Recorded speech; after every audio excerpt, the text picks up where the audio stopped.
Hello बच्चों, आप सभी का स्वागत है अपने अनस कोचिंग सेंटर चैनल में। और आज हम करेंगे वो अध्याय जो अध्याय किया था हमने प्रारंभ, और इतिहास का कक्षा 12वीं का चैप्टर है बेटा ये उपनिवेशवाद और देहात, जो क्या है बेटा अंतिम क्लास के अंदर हम आपको आधा करवा चुके हैं और उसी अध्याय को आगे प्रारंभ करते हैं बिना किसी देरी के।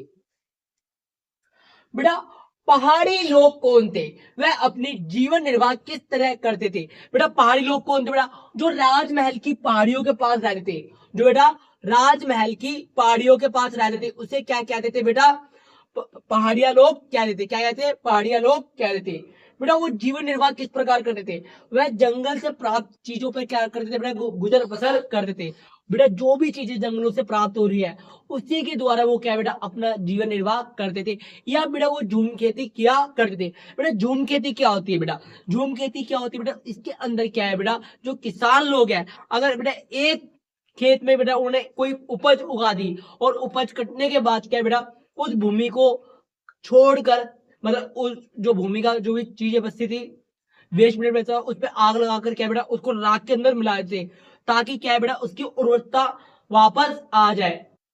और बेटा तब तक के लिए क्या दूसरी जगह पे चले जाते थे खेती करने के लिए, जंगल काटते थे, सफाया करते थे और उसको पूरे कृषियों की भूमि बना देते थे। और फिर बेटा ऐसे करते करते वापस उस भूमि पे लौट आते थे जिस भूमि पर उनको जला के छोड़ा था।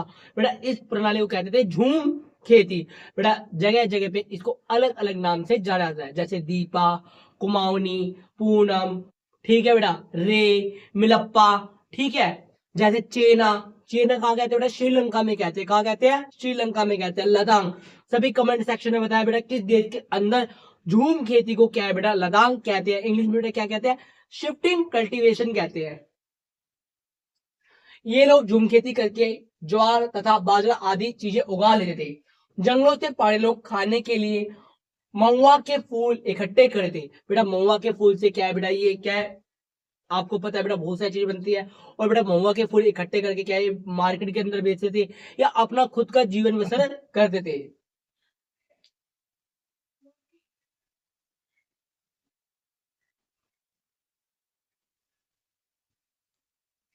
पहाड़िया लोग बेचने के लिए रेशम के कोया और राल और कट कोयला बनाने के लिए लकड़ियां इकट्ठी करते थे। बेटा ये रेशम और लकड़ी इकट्ठी करके क्या है बेटा बाजारों के अंदर बेचा करते थे। वह इमली के पेड़ों के बीच बनी अपनी झोपड़ियों में रहते थे। बेटा ये कहाँ रहते थे बेटा, इमली की बनी झोपड़ियों में रहते थे, मतलब इमली के पेड़ के नीचे क्या है बेटा अपनी झोपड़ी बना के रहते थे। और आम के पेड़ों की छाव में आराम करे थे। बेटा आम के पेड़ के नीचे क्या है बेटा, ये छाव में क्या है आराम करे थे। अब तो बेटा पेड़ रहे ही नहीं है, क्योंकि दिन प्रतिदिन क्या है बेटा औद्योगिकरण के कारण क्या है बेटा पेड़ों को क्या है बेटा बलि चढ़ाया जा रहा है चंद सुख के कारण। किंतु बेटा इसका दुष्परिणाम हम मानव जाति को ही झेलना पड़ेगा।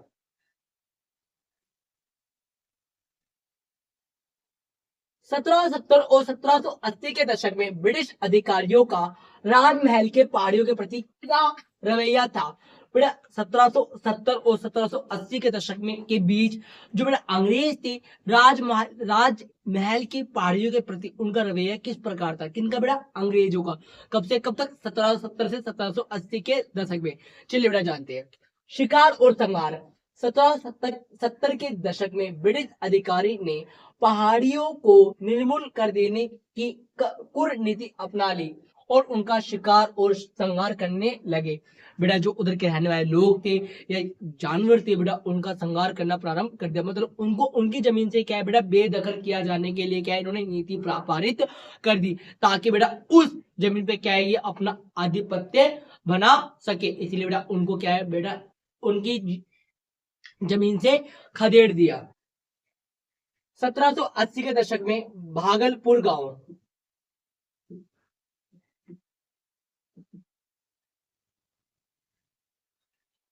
भागलपुर के कलेक्टर ऑगस्टस क्लीवलैंड ने शांति स्थापना की नीति प्रस्तावित की। इसके अनुरूप पहाड़ी मुखियों की वार्षिक भत्ता दिया जाना था।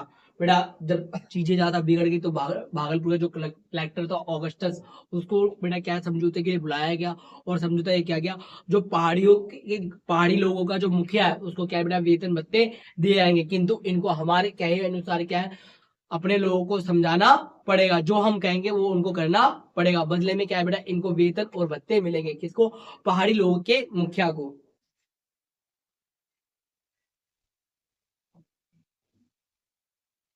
बदले में उन्हें अपने आदमियों का चाल चलन ठीक करने की जिम्मेदारी लेनी थी। जैसे मैंने बेटा बता दिया था आपको अभी कि बेटा जो मुखिया है उसको अंग्रेजों की तरफ से धनराशि तो मिलेगी, किंतु मुखिया का कार्य क्या होगा, अपने लोगों के चाल चलन, अपने लोगों के रवैये को ठीक करना, उनको वफादार बनाना, उनको ब्रिटिशों के लिए क्या है बेटा कार्य करने के लिए विवश करना, ये किसका काम था बेटा, पहाड़ी लोगों के मुखिया का। लेकिन बहुत से पहाड़ी मुखियाओं ने भत्ता लेने से मना कर दिया। परिणाम स्वरूप उन मुखियाओं की अपनी सत्ता से हाथ धोना पड़ा जिन्होंने ब्रिटिश से भत्ता नहीं लिया। बेटा जिन मुखियाओं ने क्या है बेटा अपना जमीन नहीं बेचा, उनकी जमीन छीन ली। क्या बेटा, जिन मुखियाओं ने अपना जमीन जमीन जमीन नहीं बेचा उनसे क्या है बेटा जमीन छीन ली। कहने का मतलब ये बेटा उनका मुखियाओं को पद से हटा दिया और उनके साथ क्या बेटा बहुत दुर्व्यवहार किया गया।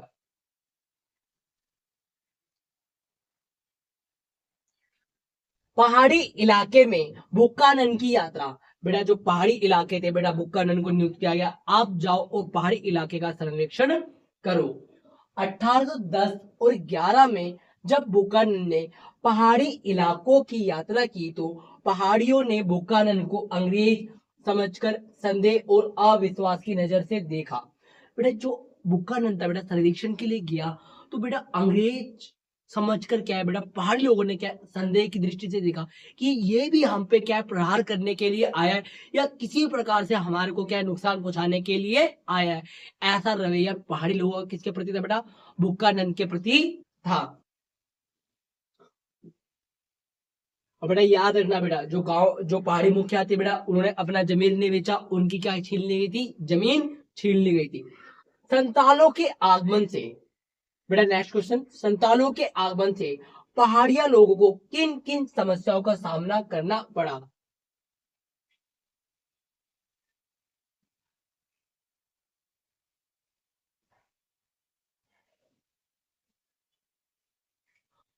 संतालों का आगमन, अंग्रेजों से परेशान पहाड़िया लोगों को उन्हीं दिनों सूचनाएं मिलने लगी थी कि वह संतालों का आगमन था। मतलब कहने का तात्पर्य बेटा जो अंग्रेज थे उन्होंने क्या बेटा संतालों की जमीन छीनना ही प्रारंभ कर दी थी। बेटा संतालों की जमीन को कह रहे थे दामी इको, क्या कहते थे, दामी इको। और बेटा इनको क्या बेटा पहाड़ी लोगों के पास क्या बसाना शुरू कर दिया था। तो बेटा पहाड़ी लोगों को जब पता चला तो वो भी क्या हो गए बेटा काफी परेशान हो गए। पहाड़ियों की जमीनों पर कब्जा, संताल लोग वहां के जंगलों का सफाया करते हुए, लकड़ी को काटते हुए, जमीन जोतते हुए, खेती करते हुए पहाड़ियों के इलाकों में बड़ी संख्या में घुसे चले आ रहे थे। धीरे धीरे वह पहाड़ियों की जमीनों पर कब्जा करते जा रहे थे। जो पहाड़ी लोग थे बेटा उनकी जमीन पर क्या बेटा संताल लोग क्या बेटा धीरे धीरे कब्जा करते हुए चले आ रहे थे। पहाड़ियों के पीछे हटना, संतालों ने पहाड़ियों को जमीन पर कब्जा जमा लिया जिस कारण क्या बेटा पहाड़ी लोगों को क्या बेटा पीछे हटना पड़ा था, जिसके परिणाम स्वरूप पहाड़ियों को राजमहल की पहाड़ियों में और भीतर की ओर पीछे हटना पड़ा। कुदाल और हल, पहाड़िया लोग झूम खेती के लिए कुदाल का प्रयोग करते थे, इसलिए कुदाल को पहाड़ियों का प्रतीक और हल संतालों का प्रतीक बताया गया। बेटा जो कुदाल है बेटा वो पहाड़ी लोग यूज करते थे और जो बेटा हल है वो बेटा कौन यूज करते थे, संताल। इसीलिए बेटा कुदाल पहाड़ियों का नेतृत्व कर रहा था और जो हल है बेटा संतालों का नेतृत्व कर रहा था।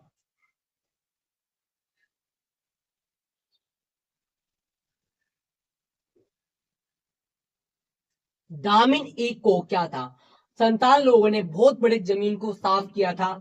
अंग्रेजों ने 1832 तक जमीन के काफी बड़े क्षेत्र को सीमांकित किया और इसे संतालों की भूमि घोषित कर दिया जिसे दामिन इको का नाम दिया गया। जो बेटा जमीन संतालों के अंडर आ गई थी उसे क्या कहा गया, दामिन इको कहा गया। क्या कहा गया, दामिन इको।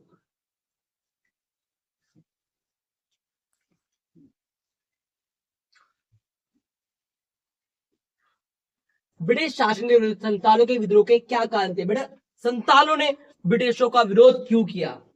ब्रिटिश द्वारा संतालों की जमीन पर अधिकार कर लगाना। संतालों ने जिस भूमि को अत्यधिक परिश्रम करके कृषि योग्य बनाया था वह इस्तेमाली बंदोबस्त के कारण उनके हाथों से निकलने लगी थी। बेटा आपको इस्तेमाली बंदोबस्त बता देता है किसने लागू किया था? बेटा लॉर्ड कॉर्नवालिस ने। कब? बेटा 1793 में। अब बेटा संतालों की भूमि पे भी कर लगा दिया। अब बेटा कर पे करने में, कर देने में क्या थे? बेटा असक्षम थे, और जिस कारण क्या है बेटा अंग्रेजों ने क्या है बेटा संतालों की जमीनों पर भी कब्जा जताना या कब्जा करना प्रारंभ कर दिया था।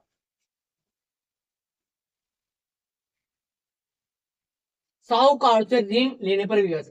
बेटा करों की दरें बढ़ती जा रही थी, और जिस कारण क्या है बेटा उस दर को चुकाने के लिए, उस कर की राशि को चुकाने के लिए ये साहूकार के चुंगल में फंस गए। कौन? बेटा संताल लोग। साहूकारों के द्वारा संतालों की जमीन पर कब्जा, और बेटा इसी कारण क्या है बेटा समय पर संतालों ने क्या है बेटा साहूकार को राशि नहीं चुका पाए, और जिस कारण क्या है बेटा जो साहूकार लोग थे उन्होंने क्या है बेटा संतालों की जमीन पर कब्जा कर लिया। जमींदार अपनी जमीनों की नीलामी होने से कैसे बचते थे? बेटा जब उनकी जमींदारी की नीलामी होती थी वो किस प्रकार अपनी जमींदारी को बचाने के लिए क्या क्या प्रयत्न करते थे, चलिए पढ़ते हैं। फर्जी बिक्री। जब बेटा नीलामी लगाई जाती थी ना तो ये क्या करते थे? बेटा फर्जी बिक्री करा देते थे, अपने ही बंदों को भेज देते थे, अपने ही बंदों को क्या कहते थे? जा और नीलामी कर जाके, धन की चिंता मत करियो। तो बेटा जिस कारण क्या है बेटा दोबारा से क्या है बेटा उनके पास ही जमींदारी आ जाती थी। फर्जी बिक्री एक ऐसी तरकीब थी जिसमें जमींदार अपनी जमींदारी बचा लेते थे, अर्थात अपने आदमियों द्वारा ही जमीन को खरीदवा लेते थे। स्त्रियों के नाम पर जमीन। बेटा ये जमींदार लोग थे बेटा उच्च बुद्धि के थे, इन्होंने क्या है बेटा कभी कभार क्या अपनी संपत्ति अपनी जमीनें क्या है बेटा किसके नाम कर रखी थी? स्त्रियों के। बेटा जमींदार अपनी जमीन को बचाने के लिए अपनी जमीनों को स्त्रियों के नाम पर कर देते, क्योंकि अंग्रेजी सरकार स्त्रियों के नाम पर जमीन की नीलामी नहीं करवा देती। अगर कोई जमीन स्त्री के नाम पर तो उसकी नीलामी नहीं होती थी। हिंसक रवैया। नीलामी के समय जब कोई नया खरीदार जमीन को खरीदने आता था तो जमींदार के लठियाल उनसे क्या है बेटा मारपीट करके उनको भगा देते थे। तो इस प्रकार बेटा वो अपनी जमींदारी को बेचने से बचा लेते। बेटा दक्कन विद्रोह का वर्णन करो। बेटा दक्कन विद्रोह कहाँ हुआ था? दक्कन का कौन सा इलाका है? एक ही चीज के बारे में डिटेल में पढ़ते हैं। दक्कन विद्रोह या पूर्ण आंदोलन। बेटा इसे दक्कन आंदोलन भी कहते हैं और पूर्ण आंदोलन भी कहते हैं। एक बड़े गांव सूबा से 1875 में शुरू हुआ था। बेटा जो दक्कन विद्रोह है बेटा कहां से? पूना के एक जिले सूबा से स्टार्ट हुआ था।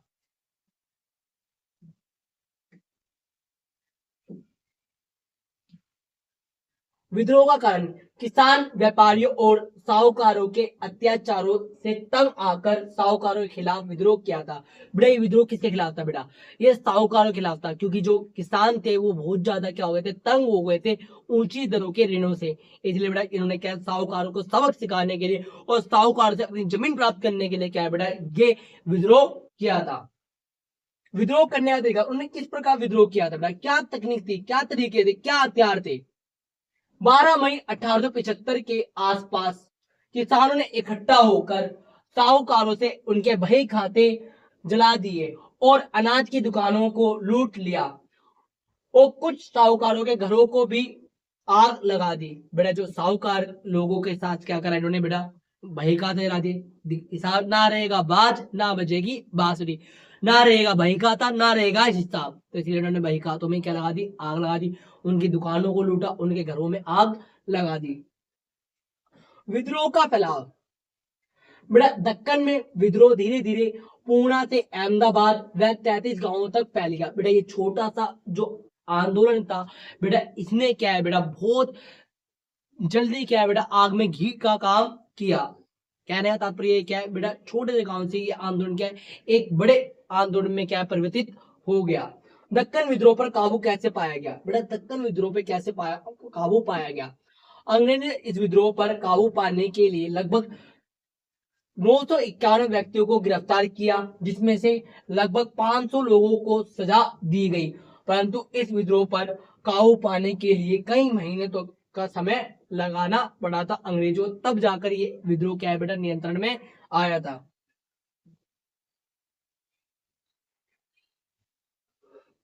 रेतवाड़ी व्यवस्था क्या थी बेटा, आपको मैंने बताया था महलवाड़ी व्यवस्था ही पढ़ाऊंगा आपको, और इस्तमरारी बंदोबस्त बता चुका हूं बेटा, इसे ही स्थायी बंदोबस्त प्रणाली भी आते हैं। अब चलिए बेटा कौन सी व्यवस्था पढ़ते हैं, रेतवाड़ी। बेटा रेत का मतलब इधर क्या है बेटा, रेत का मतलब इधर किसान है, क्या है बेटा किसान। बंबई दक्कन में एक राजस्व प्रणाली लागू की गई जिसे रेतवाड़ी व्यवस्था कहा गया। ये राजस्व व्यवस्था बंगाल में लागू की गई थी, ये बेटा बंगाल में लागू नहीं की गई थी, ये बंबई में लागू की गई थी, ठीक है बेटा। हाँ, बंबई में लागू की गई थी, और बंगाल व्यवस्था से क्या थी बेटा अलग थी। रेतवाड़ी व्यवस्था के अनुसार राजस्व की राशि सीधे रेत के साथ तय की जाती थी, मतलब जो किसान है उससे ही तय की जाएगी, और वही ऋण लाके देगा, वही क्या है बेटा कर लाके देगा। तो कर राजस्व क्या है डायरेक्ट क्या है बेटा अंग्रेज अब किसानों से लेंगे, और दरें भी क्या है किसानों के साथ निर्धारित की जाएंगी, कोई जमींदार नहीं होगा। और ये बेटा किसके द्वारा लाई गई थी, सर थॉमस के द्वारा लाई गई थी।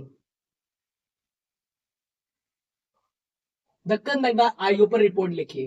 बेटा आपसे पूछा जाता है दक्कन दंगा आयोग पर टिप्पणी करें या दक्कन दंगा आयोग के बारे में बताएं। भारत सरकार ने बंबई दक्कन सरकार पर दबाव डाला कि वह दक्कन में हुए दंगों के कारणों की छानबीन करने के लिए एक जांच आयोग बनाए, और आयोग ने एक रिपोर्ट पेश की जो 1878 में ब्रिटिश पार्लियामेंट में पेश की गई, जिसे दक्कन दंगा रिपोर्ट के नाम से जाना जाता है। बेटा जो दक्कन दंगा विद्रोह हुआ था उसके लिए एक रिपोर्ट बेटा कब पारित हुई थी पार्लियामेंट में, 1878 में।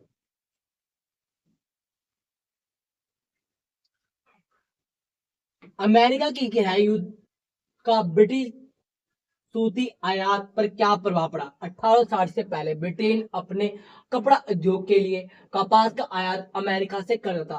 बेटा बहुत बड़े पैमाने पर क्या है बेटा कपास कहां से मंगाया था, अमेरिका से मंगाया था, किंतु अमेरिका क्या है बेटा गृह युद्ध से क्या था प्रभावित था उस समय। तो बेटा हुआ क्या, 1857 में ब्रिटेन में कपास की आपूर्ति बढ़ गई, बेटा आपूर्ति क्या हो गई, कमी हो गई।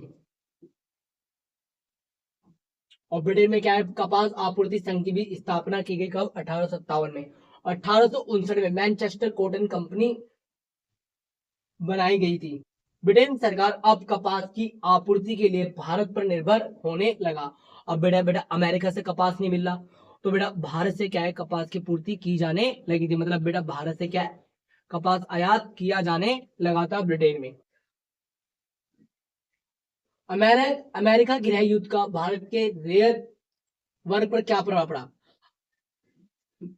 सन 1861 में अमेरिका गृह युद्ध शुरू हो गया, जिसके कारण अमेरिका से आने वाला कपास का आयात कम हो गया। प्रोत्साहन, अमेरिका से कपास की आपूर्ति न होने के कारण ब्रिटिश सरकार ने क्या है बेटा भारत से क्या है कपास मांगना प्रारंभ कर दिया, मतलब आयात करना प्रारंभ कर दिया, जिससे क्या है भारतीय कपास की पूर्ति क्या है बेटा डिमांड क्या है बेटा बहुत ज्यादा बढ़ गई थी।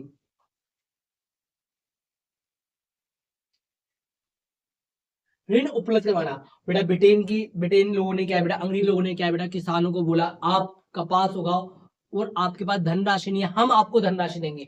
तो बेटा पहली बार ऐसा हुआ कि बेटा किसानों को क्या है बेटा अपनी उपज करने के लिए क्या है बेटा धनराशि पहले ही मुहैया करा दी गई थी, और कम दरों पर साहूकारों की तुलना में। ठीक है बेटा, ऐसे बेटा इन्होंने नील की खेती के टाइम पे भी किया था। ठीक है, उसी प्रकार क्या है बेटा प्रोत्साहन मिला किसानों को। 1862 में भारत से 90% कपास का निर्यात किया जाने लगा। बेटा हमारे इधर से 90% क्या है बेटा कपास का निर्यात होने लगा। अमेरिका गृह युद्ध समाप्त होने के कारण भारत के किसानों को ऋण देना बंद कर दिया गया। जैसे बेटा अमेरिका गृह युद्ध खत्म हुआ तो इन्होंने दोबारा अमेरिका से मंगाना शुरू कर दिया, और हमारे किसानों को दोबारा से क्या है बेटा उन्हीं चीजों का समस्या का सामना करना पड़ा। भारत के कपास की कीमतें कम हो गई, जिसके कारण भारतीय किसान पर बुरा असर पड़ा। बेटा इसी के साथ आपका ये चैप्टर यहीं